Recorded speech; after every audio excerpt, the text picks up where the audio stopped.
The unseen embrace. I had always been a skeptic. Ghosts, spirits, the supernatural, they were nothing more than stories to me. But what happened in that small apartment in Sweden changed everything. It made me question what lurked just beyond the veil of the scene, what cold hands might reach out in the dead of night. I had traveled to Sweden to visit an old friend, Lena. We had known each other for years, but our lives had taken us down very different paths. I pursued a career in journalism, while she became a medium, someone who claimed to communicate with the dead. Despite my disbelief, I respected her work and listened patiently as she told me about the spirits that constantly surrounded her home. "It's not scary once you get used to it," she had laughed one evening over dinner. "Most of them just linger. They don't even realize they're dead."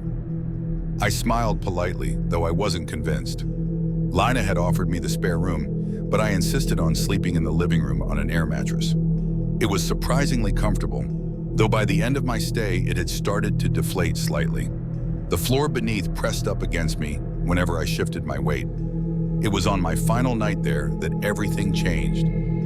The first sign I remember lying there, half asleep, the dim glow of the streetlights casting long shadows across the ceiling.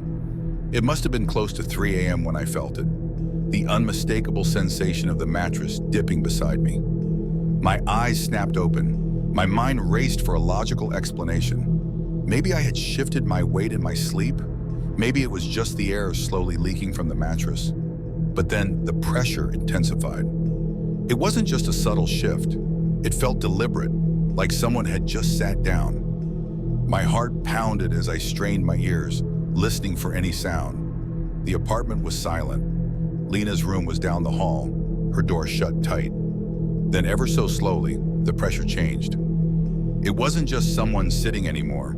It was as if whoever or whatever was there had decided to lie down. Beside me, behind me. A slow, creeping dread spread through my limbs, paralyzing me. My skin prickled with the cold, as though an unseen draft had seeped through the walls. I could feel it now, the weight of a body pressing against my back. Then came the worst part. A cold, lifeless arm draped over my waist, the breath in the dark. I wanted to scream, to thrash, to throw whatever it was off me. But I couldn't move. I couldn't even breathe properly. It was as if my body had been overtaken by something ancient, something unnatural. A whisper-soft breath ghosted across the back of my neck, sending ice through my veins. I squeezed my eyes shut, praying I was still dreaming. Then the whispering started. I couldn't make out the words, but they were there, soft, slow, like a lover murmuring in my ear. The voice was low, almost reverent, but something about it made my stomach churn. I had never known true terror until that moment. I had to move. I had to move. With all the strength I could muster, I willed my body to break free from its paralysis. It felt like dragging myself through molasses, but I managed to jerk forward, away from whatever was behind me. The moment I moved, the weight vanished. The mattress bounced lightly, as if whatever had been there had simply disappeared. I bolted upright and switched on the light. The room was empty. But then my eyes fell to the mattress beside me.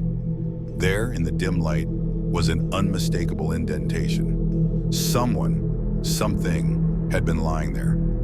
The mark. I barely slept the rest of the night. My skin crawled with the memory of that cold embrace, that breath on my neck. Every sound made me jump. Every shadow seemed to stretch toward me, hungry and waiting. Morning couldn't come fast enough. When the first light of dawn trickled through the curtains, I finally dared to move from the mattress. My muscles ached with exhaustion, my head pounding from lack of sleep. As I stood, a dull sting flared across my neck. I frowned and stepped into the bathroom.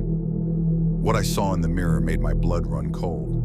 There, just below my jawline, was a dark, unmistakable mark. A bruise. A kiss-shaped bruise. The truth Lena never told me. Lena's face paled when I told her what had happened. She pulled me aside, away from the kitchen where she had been making coffee, and shut the door. "I didn't want to scare you," she said, voice barely above a whisper. "But you weren't the first." My stomach dropped. "What do you mean?" She hesitated, then exhaled sharply. I've had guests before who stayed in the living room. Some have woken up to find someone lying next to them. Others have felt it touch them. I stared at her, my hands cold. "And you didn't think to warn me?" I thought, she faltered, looking genuinely guilty. "I thought maybe it wouldn't happen this time. Sometimes it leaves people alone." I swallowed hard. "What is it?" Lena's eyes darkened. "I don't know. I think it was someone who lived here before, someone